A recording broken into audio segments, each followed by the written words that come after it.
Здравствуйте! В эфире «Астана онлайн» – программа, в которой поднимаются актуальные темы культуры, науки, искусства и образования. В июне этого года в Астане состоится 5-й съезд лидеров мировых и традиционных религий. Как идет подготовка к важному мероприятию? Об этом и многом другом мы сегодня поговорим с гостем нашей студии, с председателем комитета по делам религии Министерства культуры и спорта Республики Казахстан, кандидатом политических наук Шойкиным Галымом Нурмагомедовичем. Шойкин Галым Нурмагомедович, председатель комитета по делам религии Министерства культуры и спорта Республики Казахстан, кандидат политических наук. Окончил Евразийский национальный университет имени Льва Гумилева, Академию государственной службы при президенте Республики Казахстан. Работал преподавателем Евразийского национального университета имени Льва Гумилева. В разные годы занимал должности главного эксперта, заведующего сектором отдела внутренней политики администрации президента Республики Казахстан, заместителя председателя Агентства Республики Казахстан по делам религии, автор научных трудов и публикаций. Галым Нурмагомедович, я рада приветствовать вас в нашей студии. Здравствуйте. Здравствуйте, Жанара, уважаемые телезрители. В начале беседы я предлагаю посмотреть сюжет, который подготовили мои коллеги, и потом начнем беседу.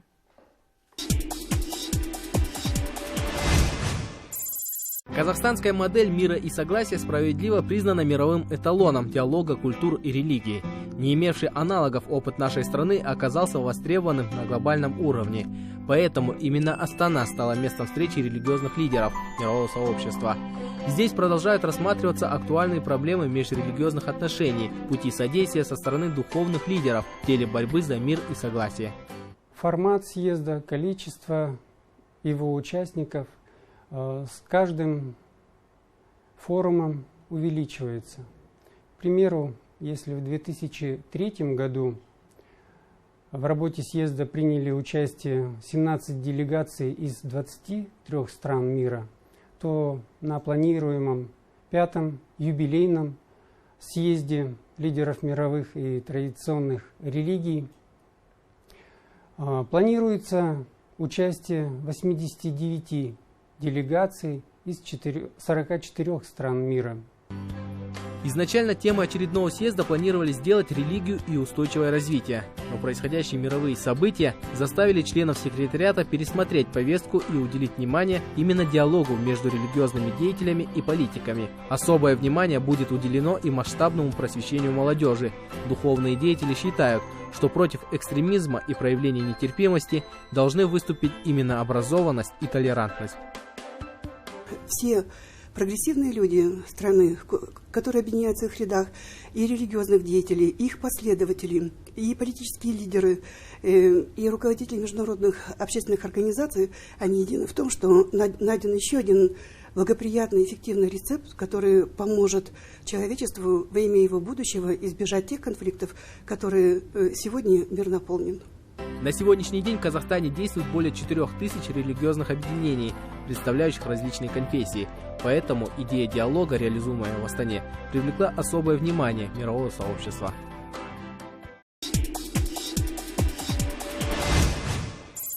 Итак, Галым Нурмагомедович, как вы оцениваете религиозную ситуацию у нас в стране? В целом религиозная ситуация в нашей стране стабильная. Государством реализуется соответствующая политика, направленная на обеспечение межконфессионального согласия, стабильности в нашем обществе. Между государствами и конфессиями, также и между самими конфессиями выстроены конструктивные взаимодействия и сотрудничество. В целом, наши социологические исследования показывают, что более 85% населения сегодня поддерживают государственную политику в нашей стране в сфере религии, а также считают религиозную ситуацию стабильной. Галым Нурмагомедович, расскажите, пожалуйста, о деятельности вашего комитета и на сегодня сформирована ли правовая база в сфере религии? Комитет по делам религии сегодня является уполномоченным органом по вопросам регулирования сферы религии. В этой связи мы проводим соответствующую организационную и правовую работу в этой сфере. Сегодня комитет в первую очередь работает над тем, чтобы обеспечить межконфессиональное согласие в нашей стране. В рамках стратегических задач наш комитет непосредственно занимается обеспечением духовной основы, стабильности для экономического развития, социального развития нашего общества. На сегодня как идет взаимодействие государственных органов с религиозными объединениями? Очень важно сказать о том, что в рамках той работы, которую осуществляет комитет, мы сегодня выделили несколько приоритетов для себя. В первую очередь это, как я уже начал говорить, обеспечение межконфессионального согласия, стабильности, мира и согласия в нашем обществе. При этом продвижение светских принципов развития нашей страны. Второе направление – это активное взаимодействие с религиозными организациями, обеспечение межконфессионального взаимодействия в рамках принятого в 2011 году нового закона о религиозной деятельности, религиозных объединениях. И третье направление – это профилактика религиозного экстремизма, обеспечение повышение религиоведческой, религиозной, если можно сказать, грамотности наших граждан, формирование иммунитета к различным деструктивным религиозно окрашенным идеологиям. Вот в рамках взаимодействия с религиозными объединениями мы сегодня добились очень неплохих результатов. Впервые, наверное, мы сегодня организовали очень тесное взаимодействие со всеми конфессиями, которые зарегистрированы в нашей стране. А сколько вообще конфессий у нас в стране? В нашей стране сегодня 18 конфессий, около 3500 религиозных объединений. Мы выстроили отношения без исключения со всеми религиозными организациями. Проводится консультативная, информационная работа. Мы их привлекаем к реализации социальных проектов в обществе. Более того, с самыми крупнейшими религиозными организациями мы в прошлом году заключили соответствующее соглашение о сотрудничестве. Сегодня мы совместно с религиозными организациями работаем над тем, чтобы сохранить традиционные ценности в нашем обществе, стабильность, толерантность, взаимоуважительные отношения между конфессиями. Во-вторых, в рамках взаимодействия мы привлекаем наши религиозные объединения к профилактике религиозного экстремизма, к каких-то формированию иммунитета к деструктивным идеологиям. В целом, религиозные конфессии сегодня являются партнерами государства в решении очень важных задач. И это партнерство будет продолжаться. У нас есть большие планы. Целый есть план работы, в рамках которого религиозные конфессии приходят друг к другу в гости. Ближайшее заседание республиканского собрания будет проходить в мечети Нур-Астана в городе Астане. В нем приглашены все конфессии, которые зарегистрированы, представители, руководители конфессий, которые зарегистрированы в нашей стране. Следующие такие мероприятия будут уже на базе проходить других конфессий. То есть для чего это делается? Наша задача, чтобы не только государство взаимодействовало эффективно с конкретными религиозными объединениями, как то есть мы они до сегодняшнего дня. Тоже сотрудничали друг с другом? Да, наша задача, чтобы создать условия, чтобы они могли самостоятельно взаимодействовать без участия государства с друг другом, формировать конструктивные отношения, преодолевать стереотипы, которые существуют в области о том, что конфессии, они отличаются друг от друга идеологически, но они все сегодня преследуют одни цели. Это развитие нашего общества, содействие в решении социальных проблем общества. Галым Нурмагомедович, расскажите, как сегодня идет реализация закона о религиозной деятельности и религиозных объединениях? Да, я хочу сказать о том, что в 2011 году вновь тогда созданным агентством по делам религии был разработан на тот момент проект закона о религиозной деятельности и религиозных объединениях, который был в последующем утвержден в октябре 2011 года. Это стало новым этапом в развитии государственно-конфессиональных отношений в нашей стране. Это деятельность миссионеров, это издание и распространение религиозной литературы, это вопросы все те аспекты, которые, в принципе, сегодня сформулировали позицию государства и требования государства для соблюдения всеми субъектами религиозных отношений. И вот по прошествию 3-4 лет мы можем сказать о том, что закон действует, он эффективен. Если до принятия закона были какие-то сомнения, то сегодня уже все сами религиозные объединения соглашаются с тем, что этот закон нужен был, он выполняет важные функции, да, он работает и сегодня реальную помощь приносит в регулирования этой сферы, он взаимополезен как государству, так и религиозным организациям. Какие меры сегодня проводятся государственными органами, и в частности вашим комитетом, по профилактике и противодействию экстремистских организаций? Вы знаете о том, что в 2013 году была разработана новая государственная программа по противодействию религиозному экстремизму и терроризму на 2013-2017 годы. Эта программа носит профилактический характер. Очень много в нем заложено идей, направленных на повышение грамотности, правовой грамотности, религиозной грамотности граждан. В целом ее основные аспекты направлены на предупреждение религиозного экстремизма, на организацию работы государственных органов таким образом, чтобы решать основы проблем, не бороться с последствиями экстремизма, а противодействовать и не допускать этот экстремизм. Поэтому в рамках вот этой государственной программы сегодня все, без исключения государственные органы, принимают меры по его реализации. В частности, комитет наш в рамках этой государственной программы организует информационно-разъяснительную работу среди широких слоев населения.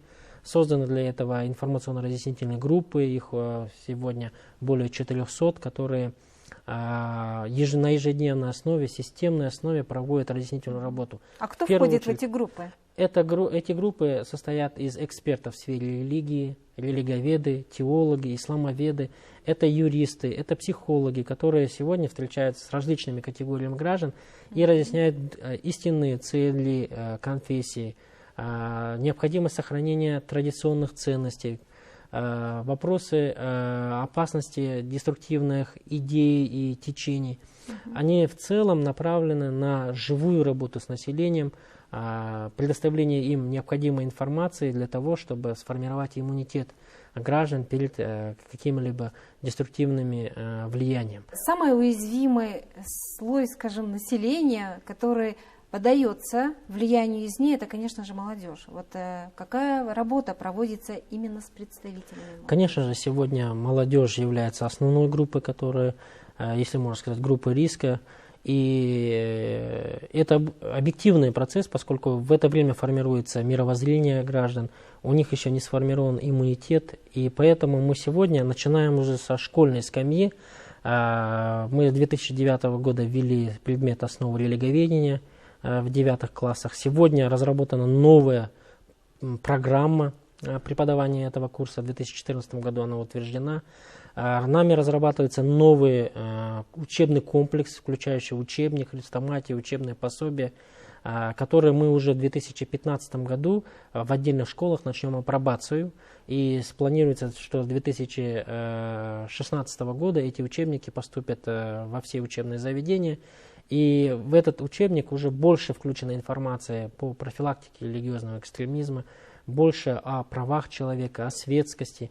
При этом этот предмет уже будет по-другому называться. Он будет называться не основа религиоведения, как сегодня, а будет называться светскость и основа религиоведения. То есть мы сознательно усиливаем светский компонент в этом образовании. Потому в что каких классах это будет преподаваться? Это будет в 9 классах преподаваться также. Почему не раньше? Потому что, я думаю, все-таки мировоззрение складывается у ребенка намного раньше, чем в этом. Дело в том, что это решение было принято с учетом мнения психологов, педагогов в свое время, поскольку именно в 9 классах, после 9 класса, граждане определяют свою дальнейшую профессиональную деятельность.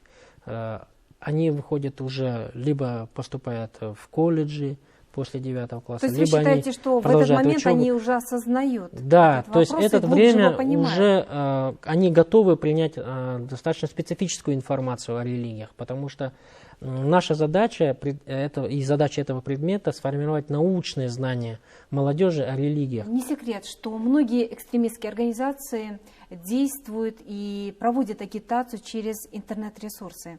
И в частности у меня возникает вопрос, вот какая работа ведется в этом направлении, чтобы защитить, вот вы как сказали, нашу молодежь, у которого нет религиозного иммунитета, от таких влияний негативных? Очень хороший вопрос. Действительно, молодежь сегодня в большей степени пользуется источником информации через интернет. Поэтому наша задача сегодня заключается в двух аспектах. Первый аспект – это блокирование информации, негативной информации, которая идет в интернете. То есть, по сути дела, мы предотвращаем прямую пропаганду экстремистских идей. Для этого ведется мониторинг интернет-пространства, судебное блокирование. Дело в том, что сайты тысячами создаются ежедневно, поэтому эта работа бесконечная, она будет постоянно длиться. Она выявляется, закрываются эти сайты, блокируются. Второй аспект – это, конечно же, предоставление альтернативной правильной информации. То есть как можно больше открыть источников, сайтов, порталов различных, где будет предоставляться объективная, правильная информация, где граждане могут получить любую информацию, как в онлайн-режиме, так и офлайн. То есть здесь можете назвать адреса самых таких распространенных порталов, где можно действительно получить необходимую информацию именно по религии? Основным порталом, который создан при поддержке нашего комитета, является eislam.kz. Это портал, который работает на двух языках. Есть планы и открытия на других языках, где есть соответствующая блогерская площадка, в нем есть вся справочная информация, видео, аудиоматериалы. Можно получить любую консультацию в рамках него. Есть сегодня в рамках сотрудничества с религиозными организациями, сегодня наши крупнейшие конфессии создают собственные сайты не только на республиканском, но и на областных уровнях. У нас есть также горячая линия 114. Я хотел бы его отдельно выделить, поскольку это горячая линия, на которую человек может позвонить в любое время суток, совершенно бесплатно из городского стационарного телефона и получить любую консультацию по вопросам религии. Пусть это будет христианского направления, исламского направления. Номер 114. 114, да, короткий номер. А давно он появился? Он появился, уже работает второй год. И сегодня мы можем сказать о том, что, например, в 2014 году около 700 человек получили консультации. 700 человек это достаточно большая группа людей, которые мы конкретно помогли сделать определенный выбор. В нем предоставляется как психологическая, так и теологическая, юридическая консультация. Предоставляются соответствующие телефоны при необходимости, допустим, обращения в другие структуры. В него можно вставить любую информацию о фактах нарушений законодательства или религии, поскольку они напрямую передают их правоохранительным органам для того, чтобы принимались оперативные меры. В июне этого года у нас состоится 5-й съезд лидеров мировых и традиционных религий. Скажите, пожалуйста, чем этот съезд будет отличаться от предыдущих и как идет подготовка к этому важному мероприятию? Действительно, осталось чуть больше месяца к этому большому мероприятию международного характера. Каждые 3 года. Если раньше съезд рассматривал вопросы, связанные с профилактикой религиозного экстремизма, преодолением ксенофобии, дискриминации на религиозной почве, роли женщин в религиозных обществах, молодежи в современном мире, то этот 5-й своего рода юбилейный съезд, он будет посвящен диалогу между религиозными лидерами и политическими деятелями по обеспечению стабильности и развития мира. То есть речь идет о том, что сегодня политика и религия переплетены. И порой религия становится инструментом достижения политических целей. И это видим мы в мировых масштабах, процессы, которые происходят в других странах. И в этой связи сегодня проводится очень большая работа подготовительная. В частности, уже несколько месяцев назад был утвержден соответствующий план подготовки к съезду. Уже определены секционные тематики. Участники этого съезда? Да, участники, списки, направлены приглашения. А расширяется география участников? Конечно же, с каждым годом эта география участников расширяется. В частности, если мы говорим о том, что в 2003 году на первом съезде принимало участие представители 13 делегаций, в 2012 году на 4-м съезде уже принимало участие более 87 делегаций из 40 стран мира, то в этом году эта география будет не меньше. При этом в нем приглашены не только лидеры религиозных конфессий, но и лидеры политического Олимпа, то есть это руководители ряда глав государств мира, это представители крупнейших международных организаций, в том числе руководство Организации Объединенных Наций. Галым Нурмагомедович, я благодарю вас за то, что вы нашли время, пришли к нам в студию, за эту интересную и содержательную беседу. Желаю вам успеха в вашей деятельности. И вам спасибо большое. Спасибо вам. Ну а телезрителям я напомню, что сегодня у нас в гостях был председатель комитета по делам религии Министерства культуры и спорта Республики Казахстан, кандидат политических наук Шойкин Галым Нурмагомедович. Нашу программу вы также можете посмотреть на сайте bmtv.kz. Спасибо за внимание. Смотрите нас по будням в это же время.